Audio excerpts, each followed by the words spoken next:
بسم اللہ الرحمن الرحیم۔ السلام علیکم۔ ہمارے یوٹیوب چینل افسانے سنو پر آپ کو خوش آمدید۔ میری امی اچھی عادات کی مالک تھیں، لیکن ان کی ایک عادت انوکھی تھی۔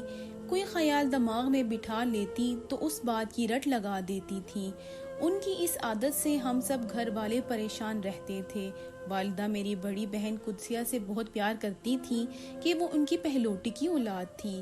جب وہ 16 برس کی ہوئیں، والد صاحب نے ایک اچھا رشتہ دیکھ کر ان کو بیاہ دیا۔ قدسیہ دوسرے شہر بیاہی گئی تھی جو ہمارے گاؤں سے 10 میل دور تھا۔ میری ماں پہلے تو آپا کو وقت سے بیاہنے کی فکر میں گھلتی تھی، جب بیاہ دیا تو ان کی جدائی میں گھلنے لگیں۔ بیٹھے بیٹھے چونک کر کہتی، میری قدسیہ کی طبیعت ٹھیک ہو، جانے کیوں میرا دل گھبرا رہا ہے، وہ ضرور بیمار پڑی ہے، کوئی اسے جا کر دیکھے تو۔ اس کے بعد یہ وہم ان کے دل سے نہ نکلتا۔ تھوڑی دیر بعد اسی وہم کو زبان پر لاتی اور پھر اس بات کی رٹ لگا دیتی۔ والد صاحب سے کہتی، قدسیہ کو جا کے دیکھ آؤ نا، کہیں وہ بیمار تو نہیں، میرے دل کو قرار نہیں آ رہا۔ بابا جان تسلی دیتے کہ خاطر جمع رکھو، اگر ہماری بیٹی بیمار ہوتی تو ضرور فون کر دیتی یا اس کے سسرال سے پیغام آ جاتا۔ کیوں وہم کرتی ہو، اللہ سے خیر کی طالب رہا کرو۔ وہم کا علاج تو حکیم لقمان کے پاس بھی نہیں تھا۔ بہت ٹالنے پر بھی جب ان کا وہم نہ جاتا، مجبوراً بابا جان کو پشاور جانا پڑتا۔ آپا وہاں اپنے گھر میں ٹھیک ٹھاک ہوتی، امی کی تسلی کی خاطر کبھی خط لکھ کر بھجوا دیتی کہ میں ٹھیک ہوں، اور کبھی 2-4 روز کے لیے خود بابا جان کے ہمراہ آ جاتی۔ تب کہیں جا کر میری ماں کو قرار آتا، مگر یہ قرار عارضی ہوتا۔ 15 دن مشکل سے گزرتے کہ ان کو پھر سے کوئی ایسا وہم ستانے لگتا، پھر وہی رٹ لگ جاتی اور سارا گھر پریشان ہو جاتا۔ ہم سب تو امی کی اس عادت سے زچ گئے تھے، مگر حیرت کی بات یہ تھی کہ میرا بھائی احسان تنگ نہ پڑتا، بلکہ ان کا ہر حکم بلا چوں چڑا مان لیتا تھا۔ میرے بھائی کی فرمانبرداری کا یہ عالم تھا کہ اگر امی اسے دھوپ میں کھڑا رہنے کو کہتی تو وہ گھنٹوں کھڑا رہ سکتا تھا۔ وہ امی سے اس قدر محبت کرتا تھا کہ ان کی کوئی بات نہ ٹالتا تھا۔ میں ان دنوں باشعور تھی، مجھے امی جان کے وہم فضول لگتے اور ناگوار گزرتے۔ دل ہی دل میں جھنجھلاتی، احسان پر بھی غصہ آتا کہ اتنا سمجھدار ہو کر بھی یہ کیوں ماں کی فضول وہم والی ضدیں بھی مان لیتا ہے۔ وقت کے ساتھ ساتھ امی کے وہم کرنے والی بیماری بھی بڑھنے لگی، یوں ہمارے گھر کا سکون غارت ہوتا چلا گیا۔ قدسیہ آپا ماہ 2 ماہ بعد چکر لگا جاتی تھیں۔ ان کے شوہر اچھے انسان تھے، وہ بھی بہت خیال رکھتے تھے، مگر امی کی تسلی نہیں ہوتی تھی۔ قدسیہ آپا اپنے شوہر کے ساتھ سسرال میں ہنسی خوشی زندگی بسر کر رہی تھی، اور کسی کے وہم و گمان میں بھی نہ تھا کہ اچانک اتنا بڑا حادثہ ہو جائے گا۔ ہوا یوں کہ ایک دن بیٹھے بیٹھے میری ماں کے جی میں جانے کیا خیال آیا کہ صبح اٹھتے ہی بابا جان کے سر ہو گئیں۔ جا کر کسی PCO سے فون کرو اور داماد سے کہو کہ وہ قدسیہ کو لے کر آج ہمارے گھر آ جائے۔ والد صاحب نے سمجھایا کہ نیک وقت ابھی 1 ماہ قبل ہی وہ ہم سے مل کر گئے ہیں، داماد کو کچھ کام دھندا بھی کرنا ہے کہ ہر وقت جب تمہارا حکم جائے وہ بیوی کو لائے۔ اس وقت وہ اپنے کام میں ہوگا، یوں اس کو تنگ کرنا میں مناسب نہیں سمجھتا۔ تم مناسب سمجھو کہ نہیں، بس میرا جی گھبرا رہا ہے، میرا کلیجہ منہ کو آ رہا ہے، خدا خیر کرے میری بیٹی کو نہ کچھ ہو گیا ہو، تم ان کو فون کرو۔ بتاتی چلوں کہ ان دنوں ہمارے گاؤں میں فون کی سہولت موجود نہ تھی، والد صاحب کو کافی دور جا کر PCO سے کال کرنا پڑتی تھی۔ جب امی نے بہت اصرار کیا تو وہ غصے سے بولے، حاجرہ بی بی دیکھ لینا، کسی دن کوئی عادت مصیبت لا کر رہے گی، قدسیہ کو کچھ نہ بھی ہوگا تو ہو جائے گا، کیوں خام خواہ اس سے بیٹھے بٹھائے سفر کراتی ہو، ہفتہ بھر رک جاؤ، میں خود اسے دیکھنے پشاور چلا جاؤں گا۔ اس وقت تو اماں خاموش ہو گئیں، لیکن چند گھنٹوں کے صبر کے بعد ان کا دم گھٹنے لگا، پھر سے وہی رٹ لگا دی۔ جب بابا جان نے ترش لہجے میں منع کیا تو ان کا رنگ زرد پڑ گیا اور کمرے میں جا کر پلنگ پر لیٹ گئیں، لحاف اوڑھ کر منہ چھپا لیا۔ دیر تک اسی حالت میں پڑی رہی، مجھے فکر ہوئی، جا کر دیکھا کہ اٹھ کیوں نہیں رہی، منہ سے لحاف ہٹایا تو چہرہ آنسوؤں سے بھیگا ہوا تھا، وہ رو رہی تھیں۔ جانتی تھی کہ اکثر غلط باتیں دل میں بٹھا لیتی تھیں جو خود ان کے لیے اذیت کا باعث ہوتی، ناچار ان کی بات ماننا پڑی۔ بابا جان اسی وقت اگلے گاؤں گئے جہاں PCO تھا، وہاں سے انہوں نے آپا قدسیہ کو فون کیا اور ساری صورتحال بتائی۔ وہ اور ان کے شوہر بیچارے سارے کام چھوڑ کر ہماری طرف نکل کھڑے ہوئے۔ کسی کو وہم و گمان نہ تھا کہ یہ کنبہ جو ہنسی خوشی زندگی بسر کر رہا تھا اچانک اتنے بڑے سانحے کا شکار ہو جائے گا۔ راستے میں ان کی کار کا ایکسیڈنٹ ہو گیا اور آپا موقع پر ہی جاں بحق ہو گئیں۔ آپا کو ایسی چوٹیں آئی تھیں کہ سسرال والوں نے تادیر میت کو رکھنا مناسب خیال نہ کیا، کیونکہ والدین بھی ایسی حالت میں دیدار کی تاب نہیں لا سکتے، لہٰذا انہوں نے اپنے آبائی قبرستان میں آپا کی تدفین کر دی۔ تدفین میں میرے بھائی اور والد نے شرکت کی، جبکہ والدہ غم کی وجہ سے جانے کے لائق نہ تھیں۔ ان سے یہی کہا گیا کہ ہم تمہاری بیٹی کو یہیں اپنے گاؤں کے قبرستان میں دفن کریں گے۔ والد صاحب آپا کی تدفین کے بعد واپس آئے تو امی بے ہوش تھیں اور انتظار کر رہی تھیں کہ ان کی بیٹی آ رہی ہے۔ یہ بڑا صدمہ تھا۔ سب سمجھ رہے تھے کہ ماں کے لیے اس صدمے کو برداشت کرنا ممکن نہ ہوگا، لیکن سوائے صبر کوئی چارہ نہ تھا۔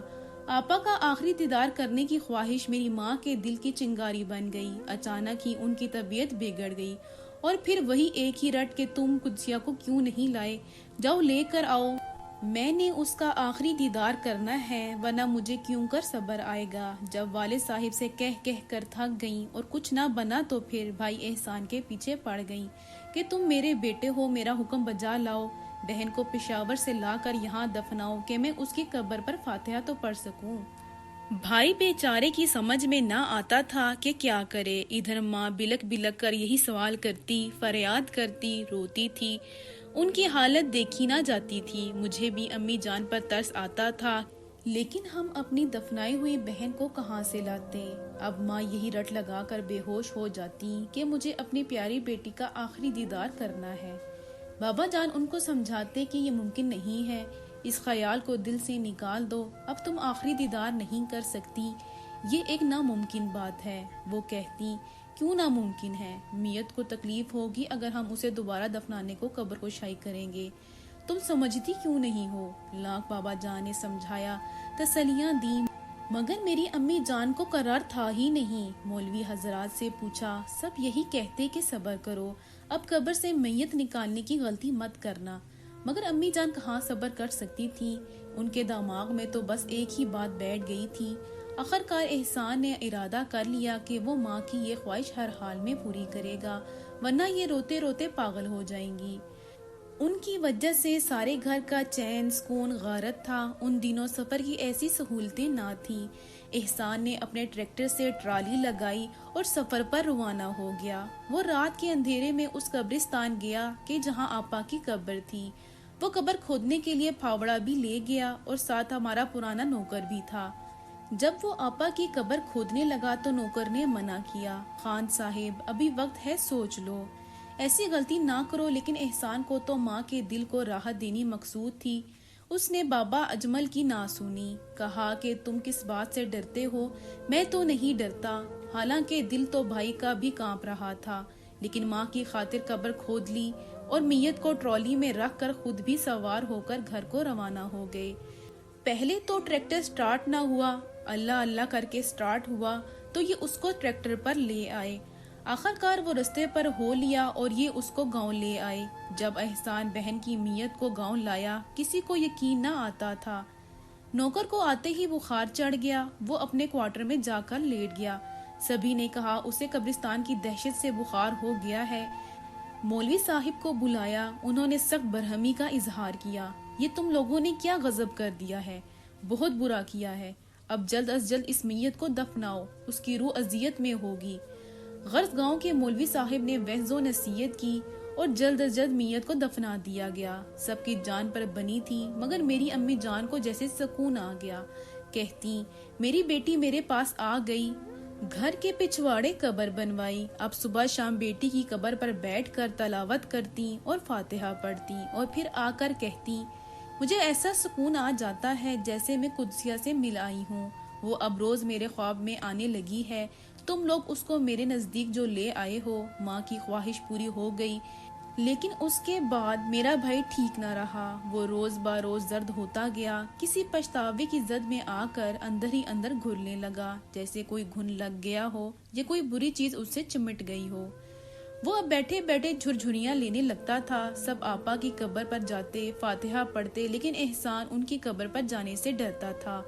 احسان کی حالت وقت کے ساتھ سنبھلنے کی بجائے غیر ہونے لگی۔ رفتہ رفتہ کھانا پینا ترک کیا، وہ جیسے اندر ہی اندر گھٹنے لگا۔ نماز چھوڑ دی، نہانے اور ہاتھ منہ دھونے سے پرہیز کرنے لگا۔ کپڑے بدلنے کے لیے تو والد صاحب کو اس کے ساتھ کشتی کرنا پڑتی۔ 15 دن گزر جاتے تو بھی وہ لباس تبدیل نہ کرتا تھا۔ ایک دن ایسا آیا کہ ہم بھائی سے خوف کھانے لگے۔ میرا اتنا اچھا بھائی اب دیوانہ سا لگنے لگا تھا۔ داڑھی کے بال بڑے ہوئے، حجامت بنوانے سے خوف زدہ، ناخن بڑھ گئے، کسی کو کاٹنے نہ دیتا۔ جو ہمیشہ نظریں نیچی کر کے تابعداری سے بات کرتا تھا، وہ اب بات کرتے تو جھپٹ پڑتا اور جانور کی مانند غرانے لگتا۔ ابو اسے دیکھ کر روتے تھے، امی جان پریشان تھی۔ احسان ان کا اکلوتا بیٹا تھا، اس سے ساری امیدیں وابستہ تھیں۔ وہ BA کا طالب علم تھا، اچھا پڑھ رہا تھا۔ پڑھائی لکھائی درکنار اب تو اس کو سنبھالنا مشکل ہو گیا تھا۔ جب وہ پاگلوں جیسی حرکتیں کرنے لگا تو بابا جان گھبرا گئے۔ موقع ملتے ہی گھر سے نکل جاتا، پھر وہ سڑکوں پر آوارہ پھرنے لگا۔ سب کہتے کہ اس کا دماغ الٹ گیا ہے، سڑکوں پر بھاگنے سے پاگل لگتا۔ بچے آوازیں کستے، کوئی لڑکا پتھر دے مارتا۔ ایک دن پولیس میرے بھائی کو پکڑ کر لے گئی اور حوالات میں بند کر دیا۔ والد صاحب کو خبر ملی، بھاگ دوڑ کر کے اسے حوالات سے لے آئے اور دماغی امراض کے اسپتال لے گئے۔ انہوں نے بجلی کے جھٹکے دیے، وہاں سے علاج معالجے کے بعد احسان کو گھر لائے۔ کچھ دن ادویات دی جاتی رہیں، تب وہ زیادہ تر سوتا رہتا۔ یہ کیفیت بھی تو عارضی رہی، جب ادویات بند کرا دی گئیں وہ پھر پہلے جیسے ہو گیا۔ وہ پہلے سے زیادہ ڈرنے لگا، اپنے گلے کے گرد بازو لپیٹ لیتا جیسے خود کو چھپانے کی کوشش کر رہا ہو۔ پھر اس کے منہ سے جھاگ نکلنے لگتا، آنکھیں تن جاتی، وہ بے سدھ ہو کے گر پڑتا اور بے ہوش ہو جاتا۔ میں اس کی یہ حالت دیکھ کر ڈر جاتی، اپنے کمرے میں جا کر چھپ جاتی۔ کبھی تو مجھے اتنا رونا آتا کہ سسکیاں ہچکیوں میں بدل جاتی۔ میں اس وقت کو یاد کرتی تھی جب میرا بھائی بھلا چنگا تھا، وہ کس قدر اجلا اور صاف ستھرا رہتا تھا۔ مجھ سے اور ماں سے اسے والہانہ محبت تھی۔ مجھے پڑھنے کی تلقین کرتا، جب میں پڑھنے بیٹھ جاتی خوش ہو کر میرے پاس آ بیٹھتا۔ عید پر میرے لیے چوڑیاں اور تحفے لاتا۔ امی جان کا تو بہت زیادہ خیال کرتا تھا، ان کی ذرا سی تکلیف پر تڑپ جاتا تھا، وہ ماں کو رنجیدہ نہ دیکھ سکتا تھا۔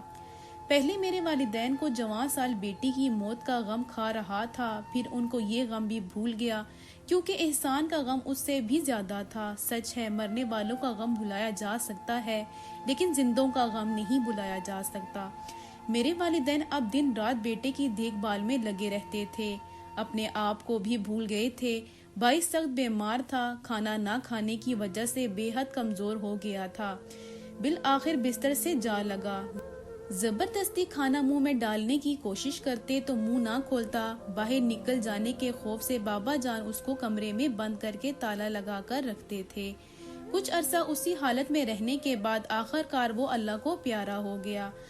بابا جان اور امی اس کی جدائی میں روتے رہ گئے، لیکن اسے جانے سے روک نہیں سکے۔ خدا جانے میرے بھائی کے ساتھ کیا ہوا تھا، اس کو کیا نظر آتا تھا جو ہم کو دکھائی نہیں دیتا تھا، یہ ہم لوگ کبھی نہ جان سکے۔ وہ خلاؤں میں گھورتا تھا، ہم اس سے پوچھتے تھے، مگر کچھ بھی بتانے کی طاقت اس میں نہیں تھی۔ جانے قبرستان میں جانے سے وہ خوف زدہ ہو گیا تھا یا قبر کشائی کا کوئی نفسیاتی اثر اس پر ہوا تھا، یہ تو خدا جانتا تھا یا احسان۔ یہ ضرور ہم جانتے تھے کہ وہ بیمار اسی دن سے ہوا تھا جس دن سے اس نے آپا کی قبر کھودی تھی۔ بابا جان نے اس کے علاج کی خاطر کیا کیا جتن نہیں کیے، مگر وہ ٹھیک نہ ہو سکا۔ 5 سال کی اذیت سہنے کے بعد یہ دنیا چھوڑ دی، اور ہم نے یہ 5 برس جیسے کاٹے وہ ہم ہی جانتے ہیں۔ امی جان رو رو کر ادموئی ہو گئیں، اب انہوں نے اپنی ضد کی عادت بھی ختم کر دی۔ بابا جان کہتے، ایک کاش تم پہلے اس عادت کو چھوڑ دیتی تو ہمارا بیٹا اس طرح دیوانہ ہو کر نہ مرتا۔ بتاؤ حاجرہ بی بی، مردہ بیٹی کا آخری دیدار کر کے تمہیں کیا ملا؟ تب امی جان روتی اور ہاتھ ملنے لگتی تھیں۔ بے شک وہ ماں باپ خوش قسمت ہوتے ہیں جن کی اولاد فرما بردار ہوتی ہے، لیکن والدین کو بھی چاہیے کہ وہ ایسی فرمائشیں نہ کریں جن کو پورا کرنا اولاد کے لیے نقصان دہ ہو۔